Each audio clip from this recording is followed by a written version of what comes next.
Olá, boa tarde. Começamos agora mais uma Economia em Foco, que eu lembro que você pode acompanhar tanto pelo YouTube como Facebook da Jovem Pan News, e você pode também nesses canais conferir os nossos programas anteriores, todos os Economia em Foco estão lá à sua disposição. E hoje nós vamos falar de toda essa instabilidade que nós estamos vendo no mercado financeiro nas últimas semanas, como lidar com essa instabilidade do ponto de vista do gerenciamento das finanças pessoais, onde aplicar o dinheiro, onde ter maior segurança, aumentar o potencial de ganho. Eu tenho aqui do meu lado o Rafael Bevilacqua, que é estrategista-chefe da Levante Ideias de Investimentos. Rafael, boa tarde. A Denise, obrigado. E a Gisele Colombo de Andrade, que é planejadora financeira pela Planejar. Boa tarde também a você. Denise, boa tarde, boa tarde. Rafael. Bom, e vamos começar falando dessa instabilidade. Acho que dá para começar pelo Rafael. Como é que você avalia esses altos e baixos do mercado?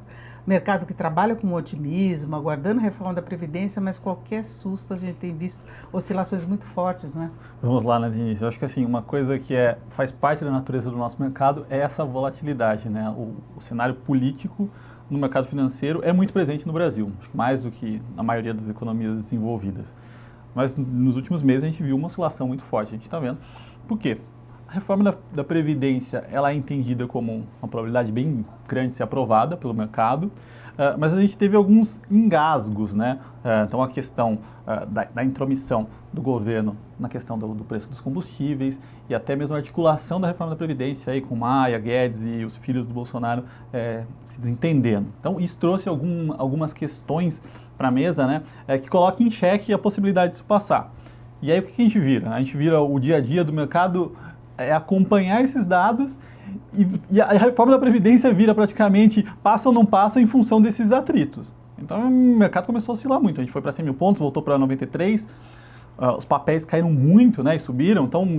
Depois de bater recorde, né? Aquela marca recorde. dos 100 mil pontos de Bovespa, bateu no recorde, depois foi devolvendo. Gisele, como que lidar com essa situação, por exemplo, em caso de Bolsa de Valores? Né? O Rafael estava citando o caso, por exemplo, da Petrobras, mas não foi só, nós tivemos recentemente a surpresa com a Vale, que sempre entra no portfólio, é recomendada como investimento de longo prazo, e num dia perdeu quase um quarto do valor. Eu acho que o grande pulo do gato em finanças pessoais é planejamento. Porque o que acontece? Quando você vai montar uma carteira de investimentos, se você for ficar escolhendo investimento pelo que está acontecendo agora, a chance de você ficar enlouquecido é 100%. Então, primeiro, para que é meu dinheiro? Para que eu quero esse dinheiro? Quando que eu vou usar esse dinheiro? Eu aguento ver essa oscilação toda? No caso de bolsa de valores, você tem dois jeitos de olhar, né? Você tem um olhar mais mercado financeiro, é tudo imediato, é aqui agora, eu vou fazer trading. Tem aquelas imagens bacanas daqueles pitches de bolsa que antigamente existiam ao vivo, pregão ao vivo, nem é mais assim. Tudo super sem graça agora. A bolsa agora é toda vazia, tudo é super sem graça, aquilo lá virou um museu. Não dá nem pra fazer imagem. É, um horror. E aí você fica imaginando aquele glamour todo. Esse é um jeito. O outro jeito é aquele assim, pô, eu quero ser sócio de uma empresa. Então, se eu quero ser sócio da empresa, eu vou estudar um pouco aquela empresa, o que ela faz, quem cuida dela, né, quem gerencia, o setor que ela trabalha. Vou entender um pouquinho, porque já que eu não vou montar minha empresa, eu compro um pedacinho dela, que são as ações. Esses dois jeitos de enxergar fazem total diferença no comportamento da gente quando tem uma crise. Então, aquele que comprou e vendeu porque quer ganhar dinheiro, porque escuta um monte de história que gente que ficou rico em bolsa, esse cara, a chance dele se frustrar de novo é 100%. Aquele que tem uma visão diferente, que planejou, colocou um pedacinho do dinheiro só em bolsa, não colocou 40%, 50% do patrimônio, pôs um pouquinho, escolheu as empresas. Pô, aconteceu um acidente? Meu Deus, perdi dinheiro, mas será que essa empresa vai se recuperar? O que será que vão fazer? Você ganha um fôlego para não tomar uma medida de impulso. Então, eu acho que o grande ponto que faz diferença no longo prazo é planejamento. Você saber para que você está fazendo, para você ter calma e não sair no meio da manada, para você conseguir ter uma racionalidade, mesmo que a sua decisão seja de vender aquele papel. Pode até ser, mas você vai estar embasado. Você não vai fazer porque apareceu lá na sua tela, que você acompanha num daqueles aplicativos. Vamos usar o exemplo da Vale, que caiu 25%. Meu Deus, vou vender. Num dia. Não, você não sabe o que está acontecendo.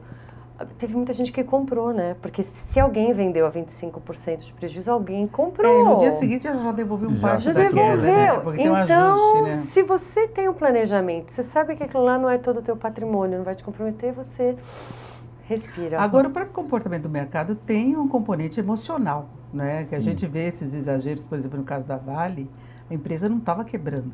Não. Né?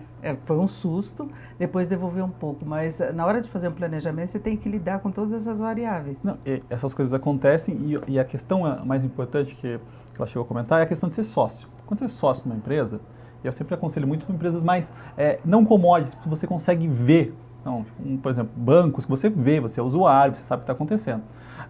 Você entende muito mais do que isso. Em um momento desse, que a empresa cai 10%, as ações caem 10%, 20%, acaba sendo muito mais uma oportunidade para você comprar mais.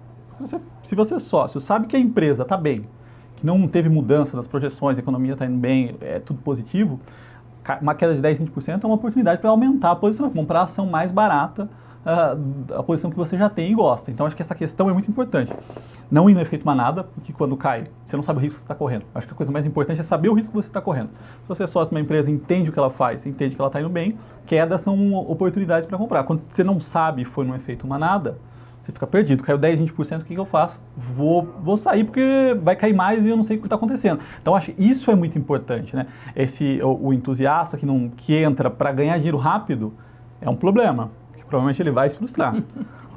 A pessoa que está planejada, que entende um pouco, não precisa entender, mas é entender da empresa que ela é sócio, o que ela faz, se ela está bem ou não, é uma oportunidade para ela colocar mais dinheiro e comprar as ações mais baratas. Agora, a gente deve passar por algumas semanas aí de uma certa instabilidade, porque vão ser semanas de discussões em torno da reforma da Previdência. O mercado tem focado muito nisso. Nós temos fatores no exterior também pressionando. E o mercado vem lidando com a perspectiva de um crescimento menor da economia este ano. E quando a gente fala em valorização de ações, você considera o potencial do setor que ela opera. Você pega no varejo, bancos, qual a possibilidade de um retorno efetivo. Quando você faz uma análise técnica, tem um imponderável, mas tem a técnica. Eu queria saber dos dois como lidar com essa situação agora, né? Alguém que está pensando em investir em ações, que quer ter essa opção aí na carteira de investimentos. O mercado de ações, eu vejo o seguinte, as empresas sofreram muito nos anos de crise, né? 2014, 15, 16.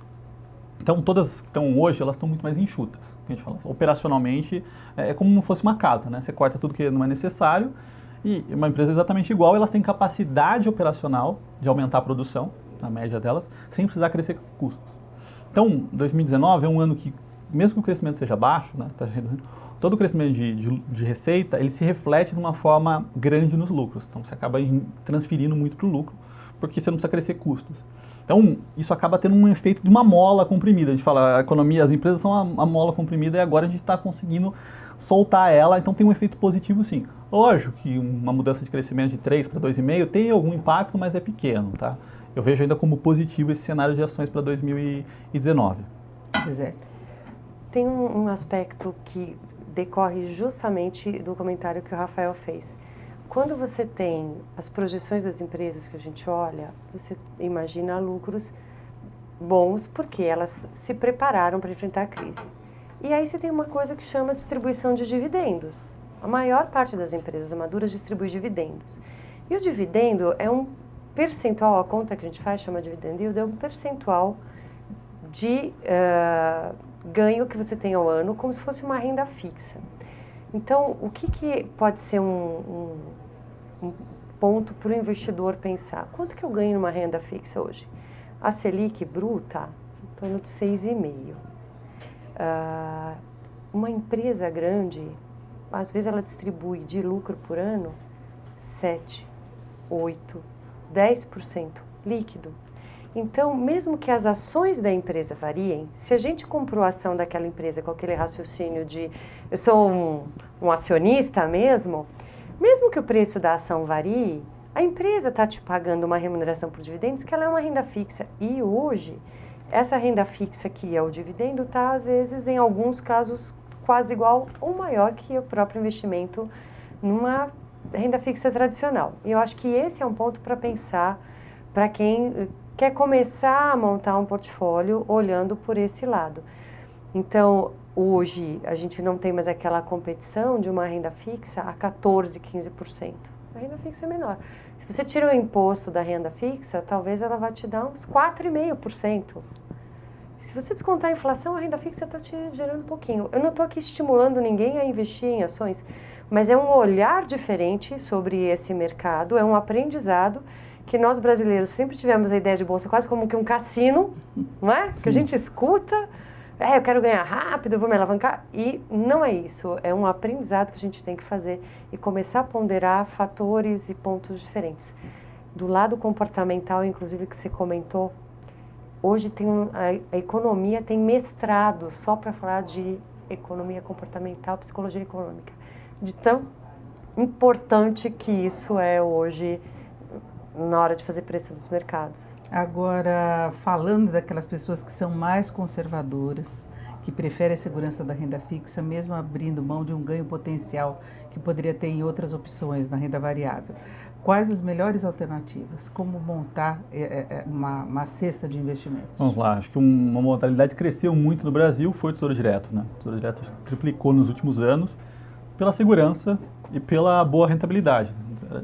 Tinha uma dificuldade nos bancos de conseguir CDBs próximos a 100% do CDI, principalmente nos grandes, né? Então as pessoas aprenderam isso e começaram a migrar.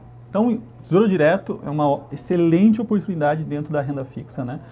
Mas existem tipos de rendimentos dentro do Tesouro Direto que a gente tem que ficar muito atento, né? O básico é o Tesouro Selic, que é um pós-fixado, ou seja, ele vai render o CDI, né? Vai acompanhando a taxa básica de juros. Vai acompanhar. Se tiver 6,5, ele vai pagar diariamente 6,5. Se tiver 10, ele vai pagar o dia referente a esses 10. Então, ele vai ser sempre, vai acompanhar a taxa básica de juros. Então, esse é o mais indicado para quem não quer correr riscos, reserva de emergência, a grande parte do patrimônio está ali. Agora, ela estava considerando a questão da tributação. Você pega 6,5 com a projeção que nós temos de uma inflação de 4, né? Aí o ganho, fazendo uma conta mais simples, daria 6,5. Se a pessoa resgata no prazo, por exemplo, de um ano, ela tem a tributação mais alta. Sim. Vale a pena? Vai ficar bem apertado ali. Você tem quase um rendimento, que o importante é ver o rendimento, não nominal. A margem de ganho daria quanto nessa? A gente está falando de 4,2,5, não? 1,5%, 2% real. Fica praticamente... líquido, né? A grande questão não é assim o que vale a pena. De novo, você tem que pensar para que você quer o dinheiro. Todos os produtos bancários e todos os produtos de investimento, eles são bons, desde que você saiba usar. Então, se você tem uma preocupação, por exemplo, de longo prazo em conservar o seu dinheiro, muitas vezes a melhor opção é você procurar uma alternativa que é indexada à inflação. Vai te pagar inflação, IPCA, mais juros. E tem o título que é aplicado assim. Tem o título. Só que aí ele exige um cuidado maior. Exige um cuidado maior porque você tem o chamado preço de mercado, a marcação a mercado, que é um desafio hercúleo para nós todos. É difícil para explicar, né? Como é que isso muda o preço se a renda é fixa? Então, você fala assim, é pré-fixado, tem um ganho fixo, mas não é tão assim. Fácil assim. Eu costumo usar uma analogia, né? Todo mundo que já empreendeu ou que trabalhou numa empresinha pequena, um dia foi pegar uma duplicata e levar no banco para descontar, né? Então, a duplicata valia lá 100. Quando a taxa de juros subia, o que você ia receber no dia não era 100, era 80. Se a taxa amanhã fosse mais alta, você recebia 70 e não 80. Aquilo é marcação a mercado, só que a gente está acostumado a ver no crédito, né? É difícil mesmo explicar, acho que vale um esforço da gente, mas grosso modo, o que eu acho bacana nesse aprendizado também? Entender que a renda fixa, ela vai acompanhar ao longo do tempo as mudanças de economia, de mercado, mas quando você compra um título que uma parte dele te corrige a inflação, qualquer coisa que você ganhar acima da inflação é um ganho real. Então, no longo prazo, num país que tem os desafios que a gente tem, pode ser um pedaço de dinheiro protegido através dessa modalidade.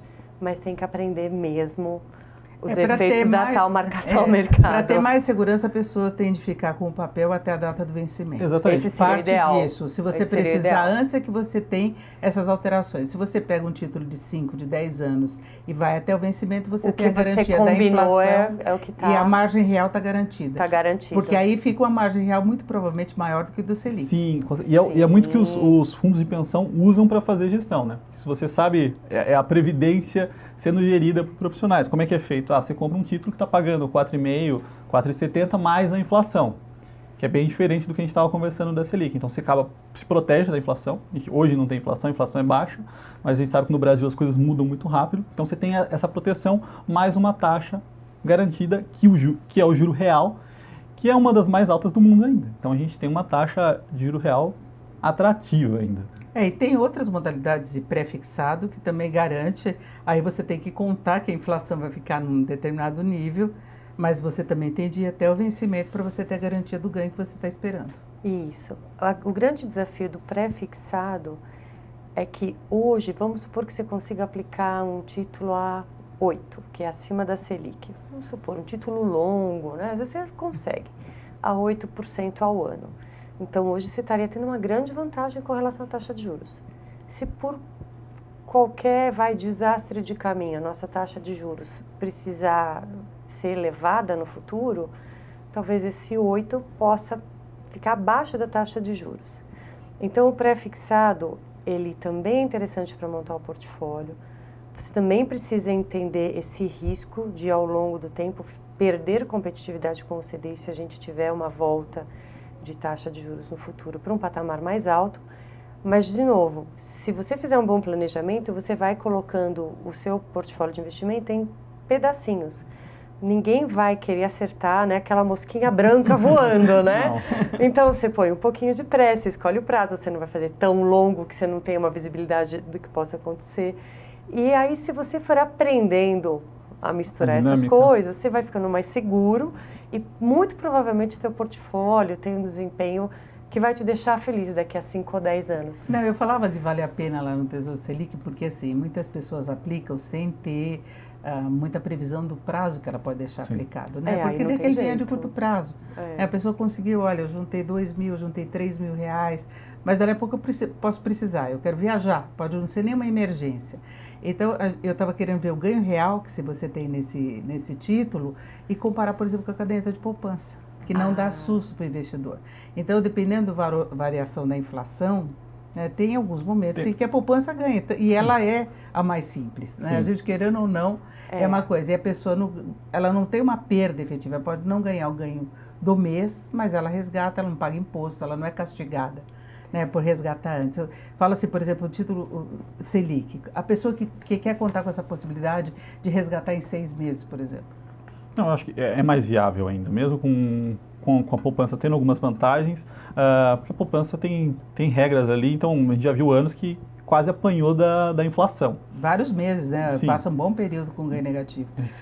Agora deve, inclusive, ter ficado assim, né? Então, porque a inflação deu uma avançada, então é o exatamente. típico mês 0,73, com exatamente. certeza. E no Selic, você tem a taxa de juros está sendo ajustada ali, está sendo medida por política monetária, então qualquer movimento de inflação, eles respondem com mais juros. Então, eu acho que acaba ficando protegida, mesmo com essa questão do IR, você acaba tendo um benefício maior.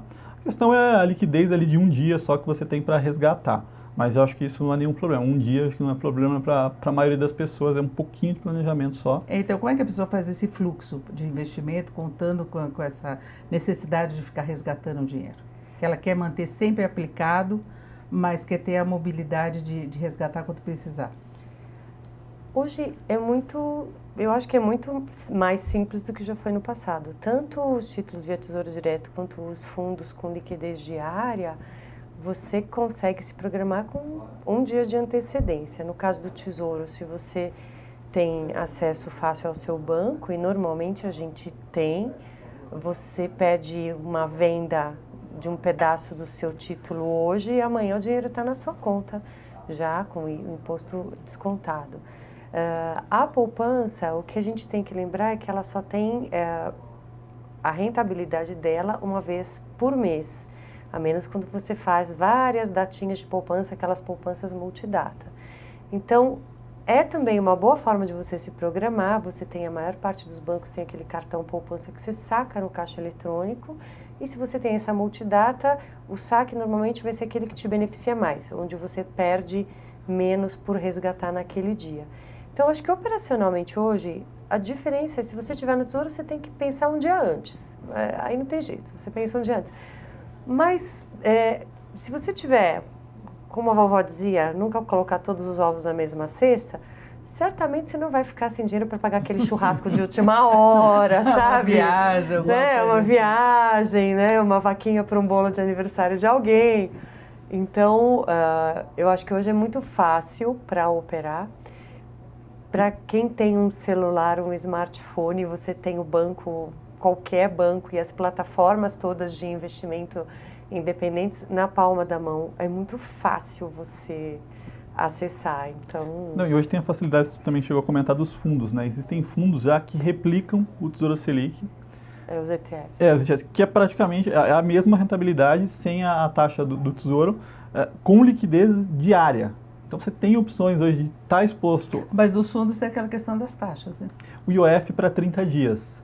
Mas tem alguns fundos que estão com a taxa tão baixa que está praticamente o igual Tesouro a Selic. custódia do Tesouro. Está muito próximo ali. Agora o caminho, porque sempre tem gente que está perguntando como é que é o caminho para a pessoa aplicar, começar a fazer essa aplicação. Inclusive do Tesouro, mesmo a gente falando que tem no site, toda orientação, você pode fazer tudo via internet. As pessoas querem ter a segurança de falar com alguém, de estar lá, olha, eu quero aplicar nisso. Qual o caminho? Bom, vamos lá. Acho que assim, o primeiro caminho tem conta em banco, corretora, mas achar a que tem a taxa zero. Hoje praticamente todas estão com taxa zero, mas... tem essa concorrência de zerar no título, no Tesouro. No Tesouro, então acho que é uma coisa importante. Isso lá atrás já chegou a ser taxas altíssimas, 3%, 4%, hoje a maioria não cobra. Se teu banco não cobra, você já é correntista, já tem uma facilidade, é super simples, é só pedir para o gerente, ou mesmo no Bankline, lá na internet, você consegue habilitar esse tipo de coisa. Se não, procure uma corretora independente que não cobre esse tipo de taxa, mas são super simples. Hoje a gente tem apoio de todos o sistema aí para ajudar as pessoas a investir. Agora, a pessoa tem que buscar muita orientação antes de começar. A gente está falando em relação aos títulos do Tesouro, mas, por exemplo, um plano de previdência que às vezes oferece uma segurança muito grande e quando a pessoa vai resgatar, se for num prazo muito curto, ela pode perder valor nominal. Isso. Ela resgata menos do que ela investiu. E esse é um cuidado que as pessoas têm que ter. Muita gente, inclusive na virada do ano, faz aquele investimento para reduzir o imposto a pagar, porque pode abater. E aí tem uma surpresa quando vai resgatar, que tem um custo ainda maior, né? O que tem que ser visto? Você tem 2 tipos de plano de previdência. Quando a gente fala que tributa sobre o valor total, é porque é justamente aquele valor sobre o qual você não pagou imposto na hora que você aplicou na Previdência. A Previdência é um produto bastante complexo, precisa ser estudado, é um excelente ferramental, principalmente para quem é jovem. Eu fiz a minha primeira Previdência com 22 anos. A gente não pode ficar esperando que os outros, ou o governo, ou o empregador te dê uma aposentadoria digna. A gente vai construindo isso. Então, Previdência... Teve uma época que os produtos eram muito caros e tem taxa de carregamento, taxa de saída, o imposto muda, que você tem 2 tabelas de imposto. Então precisa, quando você for pensar em previdência, e eu acho que todo mundo deveria pensar na previdência privada, porque você se programa, você precisa sentar com alguém que conheça para te ajudar qual é a melhor previdência para o seu caso. Então, para quem é assalariado, você usa 12% da tua renda anual no PGBL. Mas e se eu quiser contribuir mais? Eu não contribuo no PGBL, eu contribuo no VGBL. Se complicar, vocês me cobrem. Mas assim, se é um dinheiro que eu acho que eu vou usar em 2, 3 anos, porque de repente eu estou pensando em, sei lá, comprar a minha primeira casa e eu quero usar um pedaço de financiamento, eu não vou usar a tabela regressiva, que ela é muito cara nos primeiros anos, eu vou usar a progressiva. Mas, se esse dinheiro eu tenho quase que certeza que vou deixar para o longo prazo, eu ponho na tabela regressiva que a partir de 10 anos eu vou pagar no máximo 10% de imposto. Aí é aposentadoria mesmo, é aquela visão de longo prazo, né? Então, e nesse tempo todo, a Previdência, ela não tem aquele imposto de renda, sabe aquele come cotas a cada 6 meses? Ela não tem. Então, ela acaba sendo uma forma bem bacana de juntar dinheiro. E lá na frente você escolhe se você vai resgatar, se você vai deixar para alguém ou se vai usar para você se aposentar. Belíssimo produto. Infelizmente, como ele não foi estudado, tem muita gente que fala mal de previdência privada, né? Mas é exatamente por esses casos em que a pessoa tem que resgatar antes e ela tem essa surpresa de perder dinheiro. Porque não foi planejado, não foi estudado. Eu acho que tem um outro problema, né? Também, porque os bancos têm determinadas cotas a cumprir de vender esses planos. E vende para as pessoas, eu já vi pessoas aí com mais idade, por recomendação como um investimento, comprando um plano de previdência, sabendo que vai ter que resgatar logo. Então, esse é o problema do plano de previdência, que é não lidar com a necessidade real da pessoa, mas com quantidade que você vai colocar para vender. Esse eu acho que foi o problema que levou ao desgaste. Tem a questão das taxas também. Por muito tempo as taxas de administração são altas e criou-se uma taxa chamada taxa de carregamento, que acho que é uma jabuticaba, mais uma, né? Que era uma taxa que cobrava em cima do patrimônio que a pessoa aportou durante, às vezes, 4, 5 anos. Já vi taxas de 4%. Então, a Selic estava alta, o banco retirava um pedaço aí, que é uma taxa que inventaram por isso. Então, todo o benefício que você tinha, às vezes, fiscal, que é da isenção, da postergar, né, o IR, você acabava sendo comido por essas taxas altas dos fundos. E a questão também existem fundos e fundos, né? Então, assim, tem fundos com uma gestão, com escolha dos ativos que não são boas. Então, assim, a mesmo critério que você vai ter quando escolhe um bom fundo, né, um bom investimento, é na previdência privada. Além de toda a parte técnica, saber qual o melhor fundo, a melhor forma de tributação serve para você, a questão de escolher uma boa gestora e um bom fundo também faz toda a diferença, porque a gente está pensando na previdência aí, é coisa de 10, 20, 30 anos, né? Exatamente. Agora, a gente já falou daquela proteção oferecida pelos títulos do Tesouro, pensando num horizonte relativamente curto. Agora, para quem está pensando em aposentadoria, né? Porque eu já vi, diante da discussão da reforma da Previdência, muitos jovens aqui na rádio mesmo já me perguntariam, e aí, o que eu faço? Eu falei, olha, esquece a Previdência Oficial, cuida da sua, porque a Previdência Oficial deve passar por várias mudanças, não vai ser só essa reforma. Então, pode ter que trabalhar muito mais tempo, no final receber pouco, ainda mais, mesmo que tenha um sistema de capitalização, dependendo do quanto você contribuir, vai ser pouquinho, então é melhor você administrar o seu dinheiro em paralelo.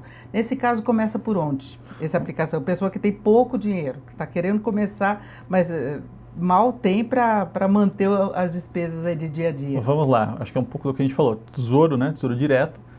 Ter um pouco da questão do Tesouro Selic, mas pensando lá na Previdência, se é para aposentar mesmo, trazer um Tesouro IPCA, que é o título que vai proteger da inflação ao longo de 10, 20, 30 anos, que a gente não sabe o que vai acontecer, as coisas estão bem hoje, mas daqui a uns anos a gente não sabe, e te dá uma taxa de juros real para valorizar o teu patrimônio ao longo do tempo. Então, eu acho que uma das melhores formas é como os fundos fazem isso, os fundos de previdência. Então, eu acho que esses dois títulos aí fazem parte, com certeza, e são a base de uma previdência, entre aspas, privada, feita sob própria gestão. Agora, a partir de que momento que a pessoa pode começar a pensar em investir em ações, quando tem esse horizonte maior, não tem muito dinheiro disponível, mas a gente sempre fala que tem mais tempo para arriscar, mas que comece a valer a pena. Como é que se começa a pensar em ações? Para quem tem primeiro, eu acho que é um ponto a ser considerado, é a questão emocional, né? Que você estava comportamental, se a pessoa está disposta a encarar essas perdas de uma hora para outra. Mas vencida essa parte, se tem o perfil, quer arriscar, quer aumentar o potencial de ganho, como é que começa? Eu acho que mesmo com pouco dinheiro, dá para começar. É ter um equilíbrio. Lógico que ninguém vai investir 100% do patrimônio em ações, mas pode começar ali com 5, 10% do patrimônio. Fundo de ações. Ou propriamente ações. É? Diretamente via ações. Escolher bons ativos para ser sócios. Então, empresas maduras, sólidas, conhecidas, com reconhecimento, entender um pouquinho delas, e começar a colocar na carteira, vai investir R$1.000, R$500, pega 10% desse patrimônio e compra em ação. E aí vai criando uma carteira, um portfóliozinho, ao longo do tempo as pessoas percebem que isso é bem positivo. Gisele? Eu vou dar um viés que talvez seja um pouco diferente, porque é um viés de uma planejadora financeira, né? Que olha muito mais a estrutura da pessoa como um todo. Não existe produto milagroso, a economia muda o tempo inteiro, as circunstâncias mudam o tempo inteiro. Então, se eu sou jovem e eu quero me aposentar bem, o que eu tenho que fazer é ver quanto eu ganho, quanto eu consigo guardar, maximizar a parcela que eu vou guardar. E é a partir dessa maximização da parcela que eu vou guardar, sem deixar de viver bem, porque senão eu fico com demanda reprimida, né? Eu junto dinheiro e não como pizza, também não vai me deixar feliz, né? Muita gente recomenda isso. Né? Então, não pode. Deixa de sair. A vida tem que ser vivida com equilíbrio. Você não pode nem viver uma vida miserável e nem viver uma vida a um custo que você não pode pagar. Você tem que ter um equilíbrio. Então, qual que é a minha recomendação para qualquer pessoa? E eu posso até falar um pouco de experiência pessoal, porque eu vim bem da base da pirâmide e eu tenho feito uma construção que eu acho que é sólida. Onde eu quero chegar? Eu estou longe, então eu preciso guardar um pedaço maior da minha renda. Vou precisar sacrificar algumas coisas? Vou, mas não vou sacrificar tudo. E a partir do momento que eu consigo guardar, fazer um portfólio diversificado. Ações é excelente? Se eu entender o que eu estou fazendo. No meu caso, por exemplo, eu trabalho em uma área que teoricamente eu tenho informação privilegiada, eu não posso comprar papéis. Então eu uso fundos de ações. É mais caro? Mas tem um cara super competente lá, que fez não sei quantos mestrados para comprar e vender papel. Ele tem que ser melhor que eu, então, né, dou para ele. Fundos de previdência eu tenho desde os meus 22 anos, com carregamento e tudo, porque tem um pecúlio, o carregamento é para pagar o seguro acoplado. Então tá lá, desde os 22 anos tá lá. Tem que ter tesouro, inflação? Eu acho que tem também, concordo com você.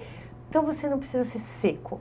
E aí eu acho que é uma coisa que ninguém gosta muito de ouvir, que é o seguinte: a gente tem que sair da zona de conforto, tem que começar a ler um pouco, a estudar um pouco, se conhecer e montar um negócio, porque realmente não dá para depender de aposentadoria de governo em nenhum lugar do mundo. Exatamente, porque em várias economias vieram surpresas aí pesadas de corte mesmo do valor da aposentadoria, quando eles falam que aqui no Brasil... Você viu Portugal? Não querem acontecer isso, Grécia. Então Grécia, corte Portugal. É taxação mesmo. É taxação porque não tem de onde tirar dinheiro. Você paga um monte de impostos, que vai para um monte de coisas, às vezes, A expectativa de vida está subindo. A expectativa de vida está subindo Qual vai muito. ser a expectativa daqui 20, 30 anos? Não sei se vai ser 80, 90, vai viver 100, 100 anos. 100 Você vai anos. ver 100 anos, você trabalha tudo. 30, você contribui 30, vai depois ver vive o resto. 60 de aposentadoria. A conta não fecha, dá, não tem como. gente. E você tem que contar na sua própria poupança também com essa situação. Agora, para fecharmos mesmo, sem estourar o tempo, rapidamente, porque todo mundo pergunta, principalmente chegando férias, e o dólar? O dólar, na minha visão, o dólar é para baixo, tá? Eu tenho uma visão que o dólar está num... Então você está otimista com a reforma da Previdência? Eu estou otimista com a isso, reforma da no Previdência. curto prazo é isso. Eu acho que ela passa, sem solavancos. Lá fora está um ambiente, teoricamente, favorável. Eu acho que a questão de juros nos Estados Unidos está muito mais soft, né? Tá muito mais porque nessa semana ele voltou na faixa dos 3,90 aqui, né? O comercial. Sim, mas está um pouco exagerado. Na minha visão, está um pouco exagerado, porque o cenário externo é positivo. A gente não vai ter alta de juros rápido ali. A questão de inflação nos Estados Unidos está sob controle e o crescimento também vai ser menor que o ano passado. Então, acho que ali eu não vejo problema. Não vejo grandes problemas em Europa e Ásia. Aqui a gente tem um cenário que as coisas estão andando, mas andando no padrão Brasil. Então essas coisas fazem parte do modelo do investidor, da cabeça do gestor. Isso acontece o tempo todo e vai acontecer. Padrão Brasil é complicado. E a Gisele, a tua visão? Você perguntou, né? Chegando férias é porque a gente vai viajar, né? Ou então como investimento também, né? Eu acho que dólar... tem aquelas frases que falam, né, que o dólar foi criado por Deus para humilhar os economistas que não conseguem fazer modelo para dólar. Politicamente incorreto falar, os economistas me matam. Mas leva uns sustos também, porque ninguém consegue explicar o que aconteceu. Assim, se você quer ter dólar, porque você quer ter moeda forte, compra sempre um pouquinho. Se você vai viajar, compra sempre um pouquinho. Se tem um patrimônio grande, assim, como investidor... de repente você precisa ter dinheiro para aproveitar as oportunidades que tem no mundo. O Brasil talvez seja 1, 2% do PIB do mundo. Então tem 98% de oportunidades fora. Então, de novo, é para cada um de um jeito. Eu acho que você tentar acertar o dia da compra, eu não acredito nisso. Vai comprando. Você quer ter dólar, você vai para Disney daqui a 2 anos, compra $50 por mês, guarda, entendeu? Não Fica sofre. Lá com uma reserva não sofre. Não tem susto de última hora. Mas não comprar para alta, né? Nesse momento, acho que o investimento como aposta de alta, não. É apostar no pior, né?